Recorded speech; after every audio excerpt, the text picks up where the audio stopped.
Ricky Donald Ross was born January 26, 1960 in Tyler, Texas, the youngest of two boys.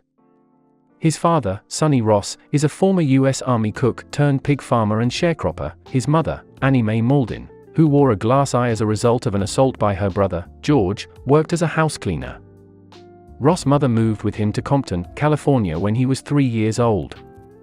By 1966, the two of them were living in South Central Los Angeles with Annie Mae's sister, Bobby Jo Mauldin, her husband, George, a sanitation worker for the city of Los Angeles, and their 2 children.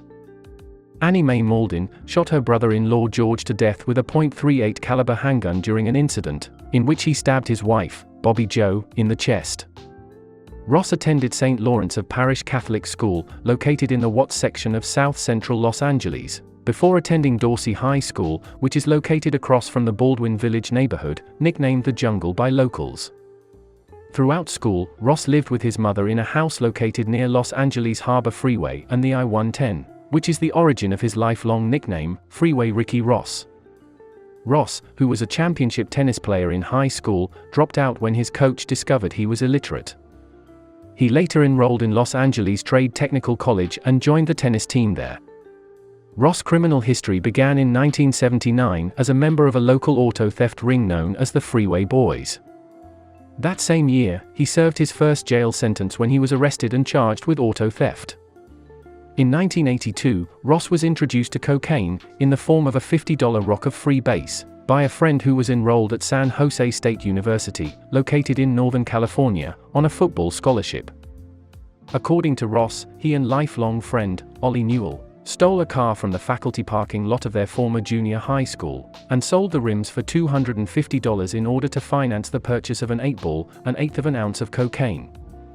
The two friends sold the 1/8 ounce for double what they paid by dividing it into smaller portions. Initially, Ross and Newell hired others to cook the cocaine into its freebase form, crack, which had been invented in California a few years earlier. They were eventually taught how to cook powder cocaine into crack by a local hustler known as Martin the Pimp. Ross began his drug trafficking career when he and Newell became business partners and began buying cocaine from Nicaraguan Henry Corrales. Ross has since claimed that he and Newell had originally intended to quit after making $5,000, but business became so profitable that within 6 months, Corrales introduced them to his own supplier, his exiled countryman and Nicaragua's former director of wholesale markets, Oscar Blandon. Blandon in turn introduced the two to his supplier, Juan Cantarero, another Nicaraguan exile and drug trafficker, already under investigation by the FBI and Drug Informant Agency. Cantarero was known in Nicaragua as Rey de la Droga, which translates to the King of Drugs in English.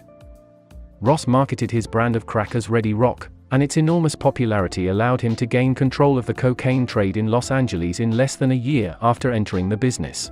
Ross used local crip sets for distribution and established a network of several stash houses throughout LA in which cocaine was stored, and maintained 5 processing labs in which it was cut or cooked, often with the anesthetic, procaine. By 1983, he was the main supplier for, not only distributors, but other wholesalers in LA as well. Ross typically put dealers into business himself by offering cocaine on consignment, wherein he would give the dealer a specified amount of crack for no upfront charge and then collect the cash value after the dealer sold the product, making a sizable profit in the process. Ross dealings resulted in the dramatic drop in price of cocaine from $50,000 to as little as $12,000 per kilogram. Eventually, Ross became a small arms dealer as well, selling handguns and assault rifles as well as crack and powder cocaine. By 1984, Ross began to expand outward throughout the country from Los Angeles to Texas and all the way up to New York on the East Coast. Ultimately, Ross' drug empire encompassed 42 U.S. cities. Typically, Ross' expansion was facilitated by members of the Los Angeles-based gang Crips and Blood Sets, his local distributors, who traveled in search of untapped markets. This expansion is credited with the spread of Blood and Crip gang culture throughout the U.S.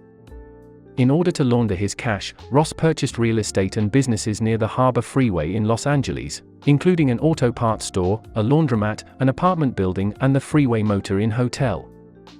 Around this time, he garnered the nickname Freeway Rick Ross. According to Ross, storing, counting and laundering the cash presented its own set of challenges as business became so successful. It's estimated that Cantarero began to regularly transport shipments of approximately 300 kilograms of cocaine to Ross. At its peak, Ross Drug Network included thousands of employees and generated $2 million in sales per day from crack cocaine. A criminal investigation into Ross dealings by the Los Angeles Sheriff's Department began in 1985. In October of 1986, Ross was charged with conspiracy to distribute cocaine in St. Louis, Missouri by drug informant agents in Los Angeles, when he was named by dealer Michael Wingo in an arrest statement. The charges were eventually dropped due to insufficient evidence. In January of 1987, the Los Angeles Police Department, along with the local investigation with the Sheriff's Department, created a 9-member team called the Freeway Ricky Ross Task Force, with the sole objective of prosecuting Ross. In April 1987, members of the task force chased and shot at Ross. He was subsequently arrested and charged with drug possession, evading arrest and attempted murder when the officers involved claimed that he had opened fire on them. All of the charges were eventually dropped when evidence of police misconduct was revealed. Later that year, Ross relocated to Cincinnati, Ohio, where he became known locally as the $6 Million Man, after resuming his operation. The profit margin in Ohio was higher than in Los Angeles, and Ross Network quickly expanded from Cincinnati to Cleveland, Dayton, and Indianapolis, which widened the scope of the federal investigation. According to federal investigators, a staple of Ross' expansion was recruiting Los Angeles gang members to relocate to a new city, where they were provided with cocaine, apartments, and beepers. In March of 1988, the Organized Crime Drug Informant Task Force focused on Ross and named his organization the single most important group distributing crack cocaine in the Seattle-Tacoma area. DEA informants asserted that Ross conducted business in New York City throughout August and September. That same year, a fugitive warrant was issued for Ross by a Texas grand jury, citing wiretap evidence of Ross conducting narcotic transactions over the telephone.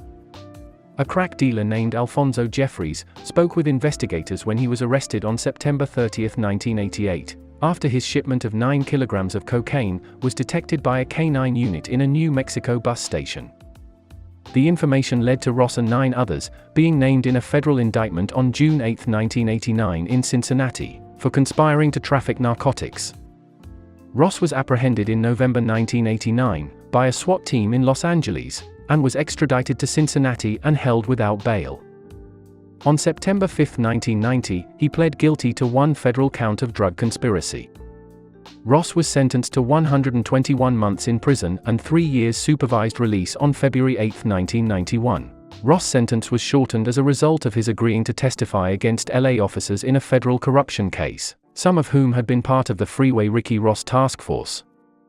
Ross testified in federal court in 1991. And part of his testimony included estimates that he sold roughly 2.5 tons of cocaine throughout his criminal career. On March 25, 1992, per his agreement with federal prosecutors, his sentence was reduced to 51 months and he was allowed to retain $2 million in cash and assets derived from his drug career.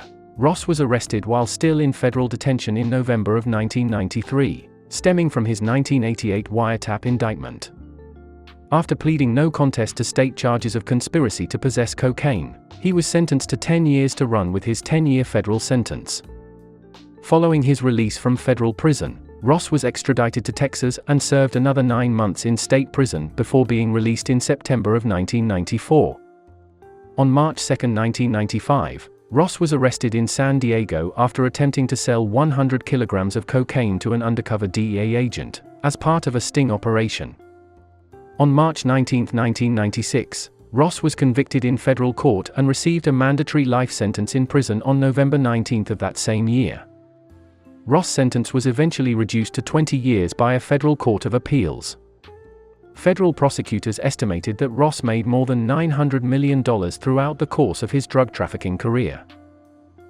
On August 18, 1996, investigative reporter Gary Webb, of the San Jose Mercury News, published the 3-part investigative series called Dark Alliance that explored Ross' role in the Iran-Contra affair. What became the largest White House scandal since Watergate resulted in the indictments of 10 high-ranking officials, most of whom were pardoned by President George H.W. Bush. Some were given pardons before they could be sentenced, or even tried in court in some cases. President Bush himself was a former director of the CIA as well as vice president under President Ronald Reagan at the time. Webb's series asserted that the CIA knowingly allowed the importation of cocaine into the U.S. by Nicaraguan drug traffickers with ties to the Contras, who sought to overthrow the ruling government. CIA support of the Contras was allegedly done at the behest of then-President Ronald Reagan, whose administration turned to selling arms and drug trafficking as funding sources when financial backing for the Contras was denied by Congress. In the wake of the publication of the Dark Alliance series, Congresswoman Maxine Waters, whose constituency includes residents of South Central Los Angeles, into the allegations made in the articles. Within a month, 3 federal investigations had been launched. Webb was eventually attacked by the Los Angeles Times, the Washington Post and the New York Times, whose criticism largely revolved around the accusation that Webb falsely blamed the U.S. crack epidemic on the CIA, via Nicaraguan drug traffickers, who supplied Ross. Amidst the ensuing media scrutiny, including investigations into Webb's personal life, the San Jose Mercury News withdrew their support of Webb's piece and demoted him. In December of 1997, Webb resigned from the paper. On January 28, 1998, the CIA released the unclassified version of its report into the allegations made in the Dark Alliance series. After finding himself unable to land a position at another major newspaper, Webb lost his home.